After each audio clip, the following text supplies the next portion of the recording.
போன வீடியோவில் நைமிசாரர்கள் சூதமுனிவரை பார்த்து சிவபூஜைக்கு ஆகும் மலர்கள் ஆகாத மலர்களை பற்றி அவங்க கேட்டுட்டு இருந்தாங்க. அதில் தாழம்பூ எப்படி சாபம் பெற்றுச்சு அப்படின்ற கதையை சூதமுனிவர் நைமிசாரண்யவாசிகளுக்கு சொன்னார். அதுக்கப்புறம் நைமிசாரண்யவாசிகள் கேட்டாங்க, நீங்கள் செண்பக மலரும் சாபம் பெற்றது, அதுவும் சிவபூஜைக்கு ஆகாதுன்னு சொன்னீங்களே, அது எதனால் அப்படி சாபம் பெற்றுச்சு, அந்த சாபம் பெற்ற கதையை எங்களுக்கு சொல்லுங்கள் அப்படின்னு சொல்லி நைமிசாரண்யர்கள் சூதமுனிவர்கிட்ட கேட்குறாங்க. சூதமுனிவர் அந்த கதையை சொல்ல ஆரம்பிக்கிறாரு.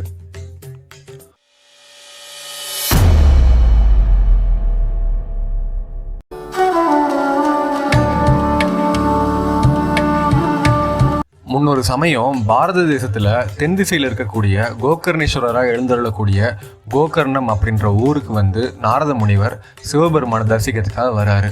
அந்த சமயத்தில் நாரத முனிவர் அந்த கோயிலுக்கு போகிற வழியில் பார்த்தோம் அப்படின்னா ஒரு அழகான செண்பக மரத்தை பார்க்குறாரு. அது ஃபுல்லாக செண்பக பூவால் பூத்து குலுங்கிட்டு இருந்துச்சு. நாரத முனிவர் கோகர்ணத்துக்கு வந்த சந்தோஷத்தில் அவர் என்ன பண்ணுறாருன்னா, அவரோட மகதி அப்படின்ற வீணை இசைச்சு அவர் சிவபெருமானை நோக்கி பல அற்புதமான பாடல்கள் பாடிட்டு இருக்காங்க. அந்த சமயத்தில் தான் அந்த அழகான பூத்து குலுங்கிட்டு இருந்த செண்பக மரத்துக்கு கீழே ஒரு பிராமணர் ஒரு பாத்திரத்தோட நிற்கிறாரு. அதை பார்த்த உடனே பிராமணர் நாரத முனிவர் வந்திருக்காரு அப்படின்ற எண்ணத்தில் அவர் நாரத முனிவரோட பாட்டில் லகிச்சு போயிருக்காரு. நாரத முனிவரும் பிராமணரை பார்த்து எதுவும் பண்ணாமல் அவர் பாட்டு பாடிக்கிட்டே இருக்காரு. இப்படியே இருக்கிறப்போ அந்த பிராமணர் இந்த பாடல்களை மட்டுமே கேட்டுட்டு இருக்காரு. அப்படிங்கிறப்போ நாரத முனிவருக்கு ஒரு சந்தேகம், கோயிலில் இருக்கக்கூடிய செண்பக மரத்துக்கு கீழே இந்த பிராமணர் என்ன பண்ணிட்டு இருக்காரு, அதுவும் கையில் ஒரு பாத்திரத்தோடு நின்றுட்டு இருக்காரு, இவர் எந்த வேலையும் பார்க்காம நம்மளையே பார்த்துட்டு இருக்காரு, என்ன விஷயம் கேட்போம் அப்படின்னு சொல்லி அந்த பிராமணரை பார்த்து நாரத முனிவர் கேட்குறாரு, ஐயா பிராமணரே, நீங்கள் என்ன விஷயமா வந்திருக்கீங்க, கையில் ஒரு பாத்திரத்தோடு நிற்கிறீங்க, என்ன வேலை பண்ணுறீங்க அப்படின்னு சொல்லி கேட்குறாரு.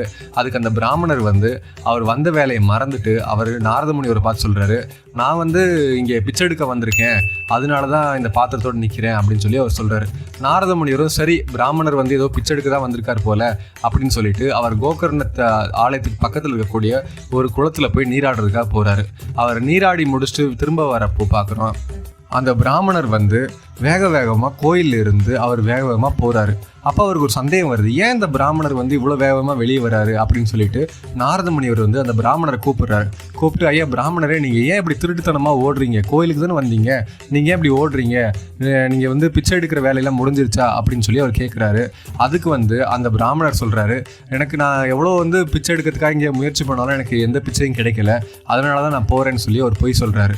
அதுக்கப்புறம் நாரத முனிவருக்கு ஒரு சந்தேகம் ஏற்படுது, என்னது இந்த பிராமணர் கோயிலில் பிச்சை கிடைக்கல அப்படின்னா அவர் போகிறது சரிதான், அதுக்காக ஏன் திருட்டுத்தனமாக ஓடணும், அப்போ இவர் ஏதோ ஒரு தப்பு பண்ணியிருக்காரு அப்படின்னு சொல்லிட்டு அவர் நேராக சன்னதிக்குள்ளே போய் பார்க்குறாரு.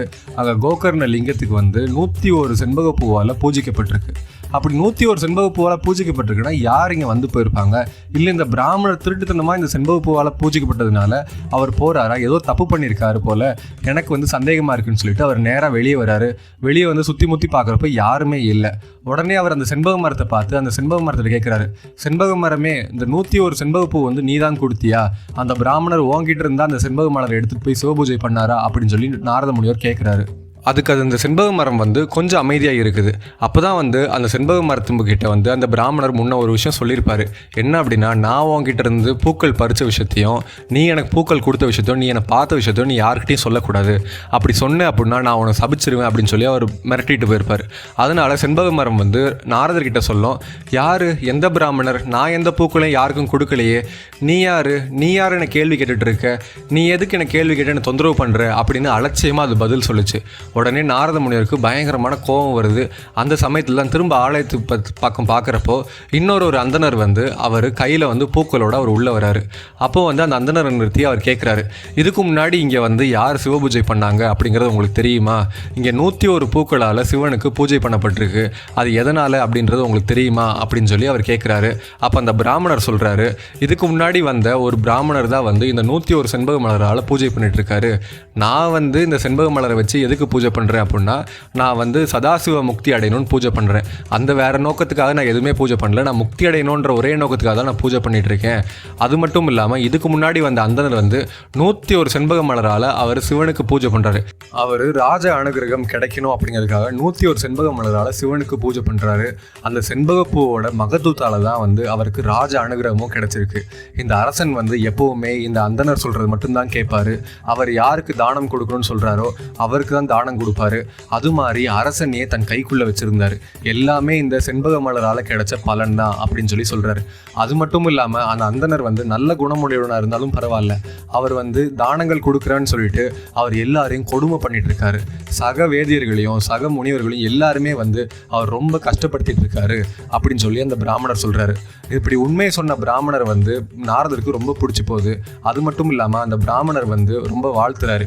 நீங்க உண்மையை சொன்னதுனால கண்டிப்பா உங்களுக்கு சதாசிவ முக்தி அப்படிங்கிறது கிடைக்கும், இது என்னோட சத்திய வாக்கு அப்படின்னு சொல்லி அவர் ஆசீர்வதிக்கிறாரு. அந்த பிராமணர் ரொம்ப பணிவா வணங்கிட்டு அவங்க திரும்ப சன்னதிக்குள்ள போய் அவர் பூஜை பண்றாரு. அந்த சமயத்தில் தான் நாரதருக்கு ஒரே குழப்பம் ஏற்படுது.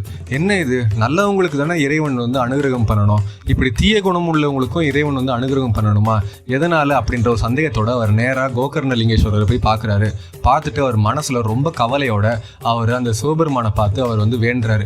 ஏன் இப்படி இந்த தீய எண்ணம் கொண்ட பிராமணருக்கு நீங்க இப்படி ராஜ அனுகிரகம் கொடுக்குறீங்க, இதனால எத்தனை பேர் வாடி வதைக்கிறாங்க, உங்களுக்கு கொஞ்சம் கூட புரியலையா, ஏன் இப்படி பண்றீங்க இறைவா அப்படின்னு சொல்லி அவர் வேண்டுறாரு. அப்பதான் சிவபெருமான் அசரீரி மூலியமா அவர் சொல்றாரு. என்ன அப்படின்னா, எல்லாமே செண்பக மலரோட பலன் தான். செண்பக மலரை வச்சு யார் பூஜை பண்றாங்களோ அவங்களுக்கு நான் அனுகிரகம் கொடுக்கறதுல எந்த தடையுமே கிடையாது, அதனாலதான் அவருக்கும் நான் அனுகிரகம் பண்ணியிருக்கேன் அப்படின்னு சொல்லி அவர் சொல்றாரு. அதுக்காக ஒரு தீயவருக்காக நீங்க அனுகிரகம் பண்ணலாமா அப்படின்னு சொல்லி கேட்குறாங்க. செண்பக மலரோட பலன் அப்படி, செண்பக மலரை வச்சு நல்லவங்க தீயவங்கன்னு யாரு பூஜை பண்ணாலும் அவங்களுக்கு நான் அனுகிரகிப்பேன் அப்படின்னு சொல்லி சிவபெருமான் சொல்றாரு. அந்த சமயத்தில் தான் ஒரு பிராமண பெண் மனசுல பயங்கர கவலையோட அழுகிற முகத்தோட அவங்க வேக வேகமாக சன்னதிக்குள்ள ஓடி சிவபெருமானை பார்த்து, ஏ மகேஸ்வரா, உனக்கு கொஞ்சமாவது மனசாட்சி அப்படிங்கிறது இருக்கா, எனக்கு ஏன் இவ்வளோ கஷ்டங்கள் மேலே கஷ்டங்களை கொடுத்துட்ருக்க, அந்த கொடூரமான அந்த பிராமணனை நீ தண்டிக்க மாட்டியா அப்படின்னு சொல்லி அவங்க அழுகிறாங்க. இவங்க அழுகிறத பார்த்தோன்னே நாரத முனிவருக்கு ஒரே ஆச்சரியம் ஏற்படுது. என்னடா இது, இந்த பெண் இவ்வளோ அழுகையோட இப்படி முறையிட்டு இருக்காங்க, எதனால இவங்களுக்கு என்ன கஷ்டம் வந்திருக்கு அப்படிங்கிற நம்ம கேட்கணும்னு சொல்லி அந்த நாரத முனிவர் அந்த பெண்ணை பார்த்து கேட்குறாங்க. பெண்ணே, உனக்கு என்ன கஷ்டம் வந்திருக்கு, நீ ஏன் இப்படி அழுதுட்டு இருக்க, முதல்ல அழுகை நிப்பாட்டு, உன் கஷ்டம் என்னன்ற என்கிட்ட சொல்லு, நான் உனக்கு வழி என்ன அப்படிங்கிறத நான் சொல்கிறேன் அப்படின்னு சொல்லி கேட்குறாரு. அப்போ அந்த பெண் நாரத முனிவரை பார்த்து வணங்கிட்டு அவங்க பணிவா சொல்கிறாங்க, முனிவரே, நான் பிராமண குலத்தில் பிறந்த ஒரு பெண், என் கணவர் கர்மவசத்தால் முடமாகி வீட்டிலே இருக்காரு, எங்களுக்கு வருமானம் அப்படிங்கிறது எதுவுமே கிடையாது, எனக்கும் என் கணவருக்கும் ஒரு பெண் குழந்தை பிறந்திருக்கு, அந்த பெண் குழந்தைக்கு திருமண வயதாயிற்று, அதனால அவளை கல்யாணம் பண்ணி கொடுக்கணும் அப்படின்ற அவசியத்தினால நாங்கள் வேறு வழி தெரியாமல் அரசர்கிட்ட போய் தானம் கேட்டு போயிருந்தோம். அதனால அரசர் எங்களுக்கு தானம் கொடுக்கறதுக்கும் சரின்னு ஒத்துக்கிட்டாரு.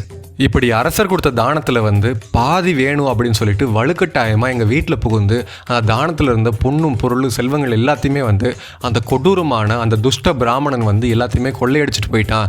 இதை நாங்கள் அரசர்கிட்ட போய் சொன்னோம், ஆனால் அவர் எதையுமே பொருட்படுத்தாமல் அந்த பிராமணர் அப்படிலாம் பண்ணியிருக்க மாட்டாருன்னு சொல்லி ஒரு குருடனை போல் அவர் எதையுமே விசாரிக்காமல் அவர் இருந்தார். அதை பார்த்தோன்னே தான் எனக்கு ரொம்ப மனசு வேதனை அதிகமாகிடுச்சு.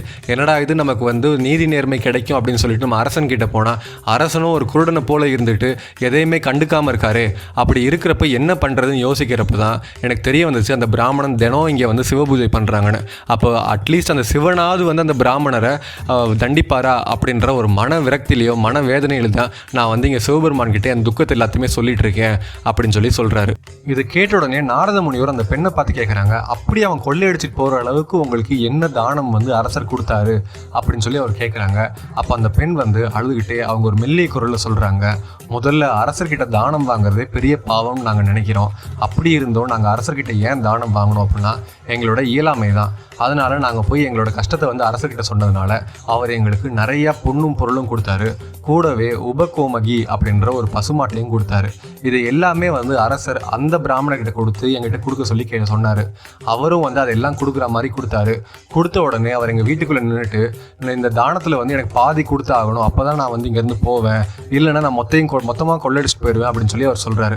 உடனே அந்த பெண்ணும் வேறு வழி இல்லை, சரி இந்த பிராமணர் நம்ம பகைச்சிக்கிட்டோம் அப்படின்னா நமக்கு எல்லாமே போயிடும் அப்படின்னு சொல்லிட்டு அவள் பயந்துக்கிட்டு அவள் என்ன சொல்கிறா அப்படின்னா, சரி பரவாயில்ல, இந்த தானத்தில் பாதி எடுத்துக்கோங்க அப்படின்னு சொல்லி அவளும் சொல்கிறா. உடனே அந்த பிராமணர் என்ன பண்ணுறாருன்னா பாதி செல்வத்தை மொத்தமாக எடுத்துக்கிட்டு அவர் சொல்கிறாரு, அந்த உபகோமகி அப்படின்ற பசுமாட்டையும் பாதியை பங்கிட்டு கொடு அப்படின்னு சொல்லி கேட்குறாங்க.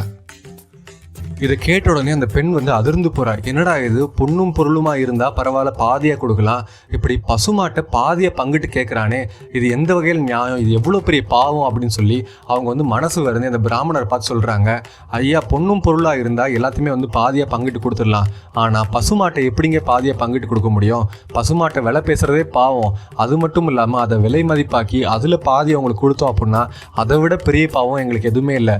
ஏற்கனவே நான் அரசன் கிட்ட இருந்து வாங்கின தானத்தையே பாவமாக நினச்சிட்டு இருக்கேன், இதில் பசுமாட்டை விலை பேசியோ இல்லை வந்து அதை பாதியை வெட்டியோ உங்களுக்கு கொடுத்தோம் அப்படின்னா அது மிகப்பெரிய பாவத்தில் வந்து சேரும், இதை நான் எப்படி ஏற்றுக்கிறது அப்படின்னு சொல்லி சொல்கிறாங்க. அப்படி ஒன்றால் வந்து பசுமாட்டை பங்கிட்டு கொடுக்க முடியல, என்ன அந்த பசுமாட்டை நானே எடுத்துகிட்டு போகிறேன்னு சொல்லி அந்த பிராமணர் வலுக்கட்டாயமாக அந்த பசுவை வந்து அவர் திருடிட்டு போயிட்டாரு. இதனால என்னால் என்ன பண்ணுறதுனே தெரியல, அதனால தான் நான் வந்து சிவபெருமான் கிட்ட வந்து முறையிடலான்னு சொல்லியிருக்கேன். ஏன்னா அவர் வந்து தினம் சிவபூஜை பண்ணுறாரு, சிவனோட அனுகிரகத்தினால தான் அவர் வந்து ராஜ அனுகிரகம் கிடைச்சிருக்கு அப்படின்னு சொல்லி சொன்னாங்க. அதனால இப்படிப்பட்ட துஷ்டனுக்கு வந்து நீ அனுகிரகம் பண்ணலாமா அப்படின்னு சொல்லி நான் சிவன் கிட்ட நீதி கேட்டு தான் நான் வந்திருக்கேன் அப்படின்னு சொல்லி அந்த பிராமண பெண்மணி நாரதரை பார்த்து சொல்கிறாங்க. இதை கேட்ட உடனே நாரத முனிவருக்கு ரொம்ப மனசு வருத்தமாயிடுச்சு. அவர் சிவபெருமானை பார்த்து அவர் திட்ட ஆரம்பிக்கிறாரு. சிவபெருமானே, உனக்கு கொஞ்சம் கூட மனசாட்சி அப்படிங்கிறது இல்லையா, நீ வந்து எல்லாருக்கும் அனுகிரகம் பண்ணலாம், ஆனால் இப்படி துஷ்டனுக்கு அனுகிரகம் பண்ணதுனால பாரு, அவன் அரசரை வந்து கைக்குள்ளே வச்சுக்கிட்டு இப்படி இயலாமையில் இருக்கக்கூடிய எல்லாரையும் வந்து அவன் துன்புறுத்திட்டு இருக்கான். அவன் வந்து பொண்ணும் பொருளில் வந்து சரிபாதியாக பங்கு போட்டோ இல்லை அதை கொள்ளடிச்சிட்டு போயிருந்தாலும் பரவாயில்ல, அவங்க தானமாக கொடுத்த பசுமாட்டிலையும் பாதி வேணும்னு சொல்லி கேட்குறானே, இது எந்த வகையில் நியாயம், ஏற்கனவே வந்து மன்னர்கிட்ட தானம் வாங்கினதே மிகப்பெரிய பாவமாக இவங்க நினச்சிட்டு இருக்காங்க. அப்படி இருக்கிறப்போ பசுமாட்டையும் பங்கு போட்டு கேட்டிருக்கான், அதை கொடுக்க முடியல, அந்த பாவத்தை எங்களால் வந்து ஏற்றுக்கொள்ள முடியாதுன்னு சொன்ன உடனே அந்த பசுமாட்டையே அவன் திருடிட்டு போயிருக்கான் அப்படின்னா அப்பேற்பட்ட துஷ்டனுக்கு நீ ஏன் வந்து அனுகிரகம் பண்ணுற அப்படின்னு சொல்லி நாரத முனிவர் வந்து அவர் மனசில் இருந்த வலியை பூராமே அவர் வந்து கொட்டி தீக்கிறாரு. இப்படி கொள்ளையடிக்கிறவங்ககிட்டையும் திருடுறவங்ககிட்டையும் நீ வந்து அனுகிரகம் பண்ணுறியா, இப்படி பசுவை பங்கிட்டு அவன் பாவத்தை சேர்க்கிறான், அவனுக்கு நீ வந்து அருள் பாலிக்கிற, அவனுக்கு வந்து நீ அனுகிரகம் பண்ணுற, இது எந்த வகையில் நியாயம் அப்படின்னு சொல்லி நாரத முனிவர் வந்து சிவபெருமானை பார்த்து கேட்குறாரு. அப்போ சிவபெருமான் வந்து நாரத முனிவருக்கு அசரீரியாக சொல்கிறாரு, எல்லாமே வந்து இந்த செண்பக மலரோட பலன் தான், அவன் எப்படி எனக்கு சிவபக்தனோ அவனை விட சிறந்த சிவபக்தன் தான் நீ, அதனால் நீ உன் மனசில் என்ன நினைக்கிறையோ அதை நீ செய், அதுக்கு நான் வந்து துணையாக இருப்பேன் அப்படின்னு நாரத முனிவருக்கு சிவபெருமான் வாக்கு கொடுக்குறாரு. அந்த சமயத்தில் நாரத முனிவர் வந்து ரொம்ப சோகமாக அவர் மனசில் வந்து ஒரு மிக கனத்த ஒரு வலியோட அவர் வெளியே வராரு. வெளியே வந்து அந்த செண்பக மரத்தை பார்த்து கேட்குறாரு, செண்பக மரமே, நீ வந்து எதுக்கும் பயப்படாத, யார் என்ன சொன்னாலும் நீ பயப்படாமல் நடந்த விஷயத்த சொல்லு, நீ வந்து செண்பக மலரை அந்த பிராமணனுக்கு கொடுத்தியா அப்படின்னு சொல்லி கேட்குறாங்க. அப்போ அந்த மரம் வந்து ரொம்ப அமைதியாக இருக்குது. உடனே நாரதர் சொல்கிறாரு, இந்த உலகத்தில் உண்மை பேசுகிறத விட ரொம்ப சக்தி வாய்ந்தவங்க யாருமே கிடையாது, பொய்க்கு இருக்கிற பலத்தை விட உண்மைக்கு தான் வந்து அதிக பலம் இருக்குது, அதுதான் தர்மமும் ஆகும், அதனால நீ தர்மப்படி நடக்கணும், நீ வந்து உண்மையை சொல்லு, யாருக்கு நீ வந்து செண்பக மலரை கொடுத்த, நீ கொடுத்த மலரால் தான் அவன் வந்து சிவ பூஜைகள் செய்கிறானா, அந்த பிராமணனுக்கு அனுகிரகம் கிடைக்குதா அப்படின்னு சொல்லி அவர் திரும்ப கேட்குறாரு. அந்த மரம் வந்து ரொம்ப அமைதியாக அந்த முனிவரை பார்த்து சொல்கிறாங்க, நான் வந்து யாருக்கும் செண்பக மலரை கொடுக்கல, என்கிட்ட இருந்து யாரும் மலர்கள் எடுத்து சிவபூஜை பண்ணலை அப்படின்னு சொல்லி சொல்கிறாங்க.